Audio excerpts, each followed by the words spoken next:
Friends, स्वागत है आपका मेरी चैनल में। मैं विजया आप सबका स्वागत करती हूँ। और आज मैं बहुत दिनों के बाद वीडियो डाल रही हूँ। उसका कारण ये है कि मैं बहुत ज़्यादा बीमार थी और मेरी तबीयत ठीक नहीं थी, बहुत ज़्यादा ख़राब थी। क्योंकि मैंने वीडियो नहीं डाला और कोई भी स्टोरी आप लोग के साथ शेयर नहीं की।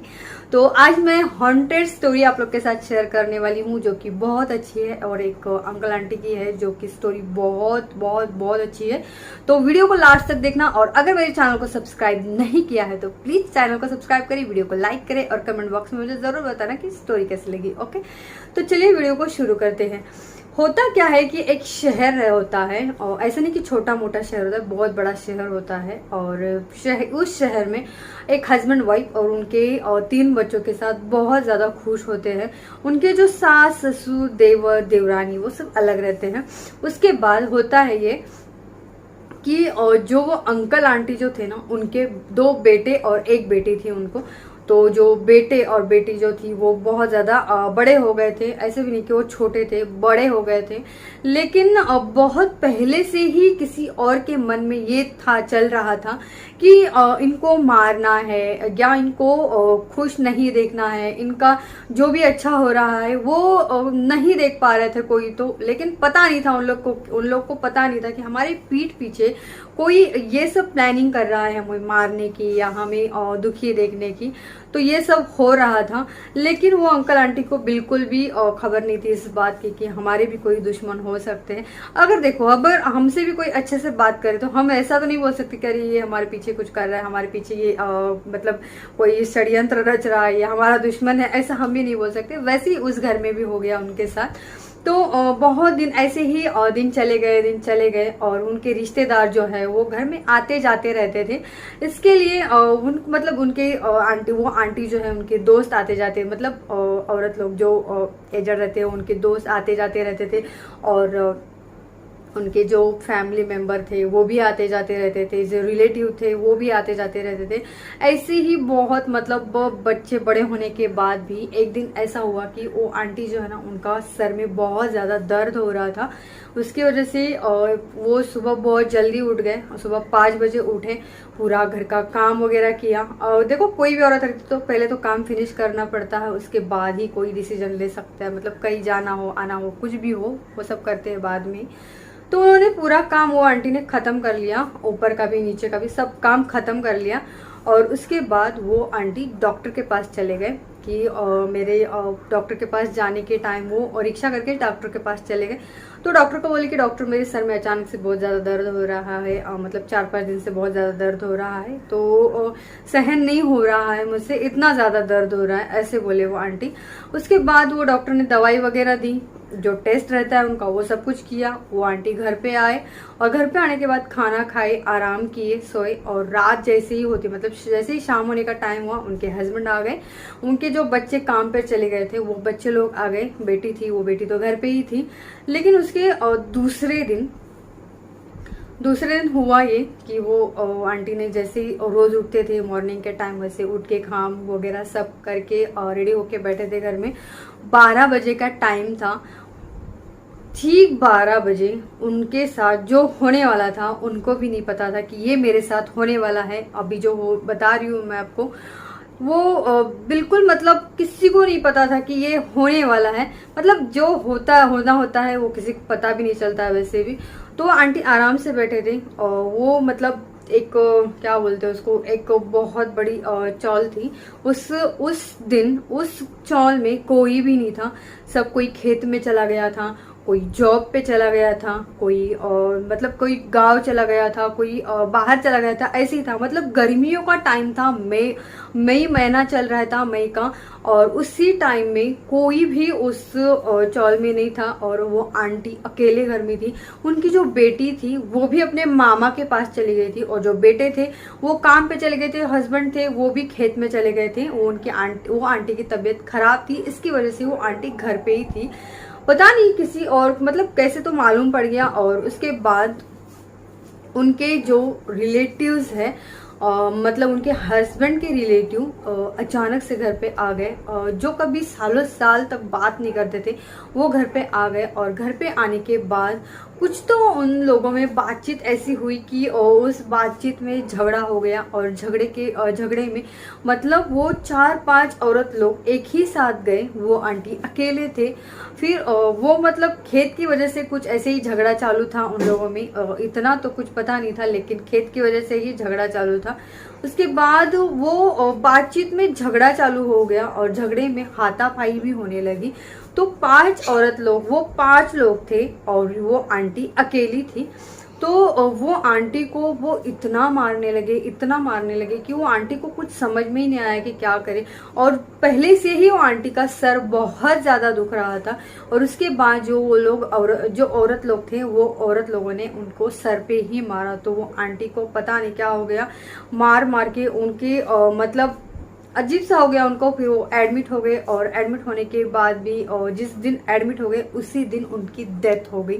शाम के 8 बजे उनकी डेथ हो गई। और 8 बजे डेथ होने के बाद बहुत ज़्यादा मतलब उनके बच्चे लोग को भी बहुत ज़्यादा मतलब रोना, ये वो बहुत ज़्यादा तकलीफ हुई। उनके हस्बैंड को भी बहुत ज़्यादा तकलीफ हुई, लेकिन उन्होंने केस वगैरह नहीं किया। पता नहीं केस क्यों नहीं किया, वो उनका आपसी मामला हो सकता है। तो केस वगैरह कुछ नहीं किया। और उसके बाद जो आंटी जो है ना, उनको हॉस्पिटल से निकाल के, और जहाँ पर मतलब उनका खेत है वहाँ पे उनको ले जाके जलाया गया, खेत में ही। और जिन लोगों ने उनको मारा था उन लोगों का खेत भी बाजू में ही था, मतलब उनका और उनका आजू बाजू में ही खेत था। तो उस वजह से जिस खेत में उनको जलाया गया उसके बाजू में उनका खेत था। तो वो थोड़े दिन ऐसे ही चले गए, मतलब 15 दिन 20 दिन ऐसे ही चले गए। फिर वो जो मतलब जिन्होंने मारा वो लोग खेत में काम करने के लिए जाते थे। वो जो औरत लोगों ने मारा वो सब औरत लोग उस खेत में काम करने के लिए चले जाते थे। तो जैसे ही शाम का टाइम होता था वैसे ही वो आंटी उनको नज़र आती थी, और हमेशा बोलती थी, मैं छोड़ूंगी नहीं, मैं आपको किसी को छोड़ूंगी नहीं, जिसने भी मुझे मारा है मैं किसी को नहीं छोड़ूंगी। वो हमेशा उनको बोलती थी। वो सबको बोलते थे कि हमें वो दिखती है, हमें वो ऐसा बोलती है वैसा बोलती है, और लेकिन कोई उनकी बातों का भरोसा नहीं करता था, क्योंकि किसी को ऐसा लगता ही नहीं था कि वो औरत इतनी अच्छी थी, इतनी अच्छी, उसका स्वभाव, उसका नेचर बहुत अच्छा था। इसकी वजह से किसी को ऐसा लगता ही नहीं था कि अरे औरत किसी को दिख सकती है या ऐसा बोल सकती है। किसी को उन लोगों पे भरोसा नहीं हो रहा था। एक दिन ऐसा हुआ कि जो उनकी फ्रेंड थी, वो जो मर गए हैं, वो आंटी की जो फ्रेंड थी ना, उनका नाम तो मुझे याद नहीं है, लेकिन जो फ्रेंड थी ना, वो फ्रेंड उन्हीं खेत में से जा रही थी। नहीं, शाम का टाइम था, वो आ रहे थे खेत में से, और थोड़ा सा पीछे थोड़ा सा उनका खेत था। तो उस रास्ते से वो आ रही थी, और शाम के 6:30 बज गए थे। वो आंटी को अंधेरा हो गया था घर जाने के लिए। तो 6:30 बजे उनको वो दिखे, और दिखने के बाद वो आंटी तो पहचान गए कि वो वही है, मतलब जो खेत में काम करने के लिए गए थे। वो आंटी ने पहचान लिया कि जो मुझे दिख रही है वो वही है, मेरी फ्रेंड। तो लेकिन उनकी हिम्मत नहीं हो रही है कि उससे मैं बात करूं, या कुछ मतलब बात करूं, या वो आंटी इतना डर गए। जाहिर सी बात है, कोई भी इंसान डरेगा, मरे हुए आदमी को देख के कोई भी इंसान डरेगा। वही उस आंटी के साथ भी हुआ। वो आंटी बहुत ज्यादा डर गए, लेकिन फिर वही आंटी, जो मरे हुए आंटी थी ना, वही आंटी ने उनको आवाज दिया, उनको नाम से बुलाया और बोली, सुन, डर मत, मैं कुछ नहीं करूंगी, लेकिन हाँ, मेरे हस्बैंड को इतना ही बताना, जिन्होंने भी मुझे मारा है मैं उनमें से किसी को नहीं छोड़ूंगी, मैं सबकी जान लेकर ही जाऊंगी। ऐसा वो बोले, आंटी बोली। और फिर वो आंटी जो है, उन्होंने मतलब वो बहुत ज़्यादा डर गए थे, तो वो कुछ बोले नहीं। उतना ही जो मर गए थे ना आंटी, जो मरी हुई आंटी थी, वो उतना ही बोले, और अचानक से गायब हो गए। सामने से गायब जैसे ही हो गए, वैसे ही वो आंटी इतना दौड़े वहाँ से, इतना दौड़े, दौड़ते दौड़ते वो बहुत आगे चले आए। और आगे चले आने के बाद उनका जो पैर था, मतलब दौड़ते दौड़ते इतना दौड़े कि उनका पैर स्लिप हो गया, और स्लिप होने के कारण उनको भी दूसरे दिन हॉस्पिटल में में एडमिट होना पड़ा। लेकिन उनका पैर कुछ दिनों के बाद ठीक हो गया।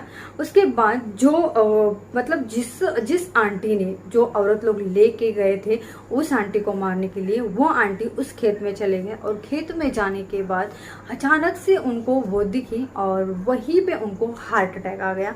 वो अभी उन्होंने कुछ किया था या उनको हार्ट अटैक आ गया था पता नहीं, लेकिन वो पहले वाली आंटी तो मर गई। मतलब उन्होंने 5 में से 1 औरत को मार दिया था। फिर जो बची 4 औरत लोग थी वैसे ही उनको भी उन्होंने मार दिया। और जब वो मतलब बोले भी थे उस आंटी के पास कि जब तक मैं उन लोगों को मारूंगी नहीं तब तक मेरी आत्मा को शांति नहीं मिलेगी। और वैसे ही हुआ, जब तक वो 5 लोगों को नहीं मारे तब तक उनकी आत्मा को शांति नहीं मिली। और जो बची हुई एक लास्ट औरत थी, 4 तो ऑलरेडी मर ही गए थे, 5वीं जो औरत थी वो मरने मतलब नहीं मरी थी, वो जिंदा ही थी लेकिन हॉस्पिटल में एडमिट थी। उनको भी कुछ मतलब उनका भी एक्सीडेंट या वगैरह कुछ ऐसे हो गया था, तो वो हॉस्पिटल में एडमिट थी। और एडमिट होने के कारण बहुत इलाज होने के बावजूद भी वो नहीं बच पाई थी, उनको भी हॉस्पिटल में ही उनकी भी जान चली गई। तो ये जो आंटी है वो बहुत सीधी सादी थी, बहुत अच्छी थी और बेवजह उनको मारा, इसके लिए उन्होंने भी किसी को नहीं छोड़ा। तो जाहिर सी बात है अगर हम किसी को बेवजह मारेंगे या करेंगे तो हमको भी कोई नहीं छोड़ेगा।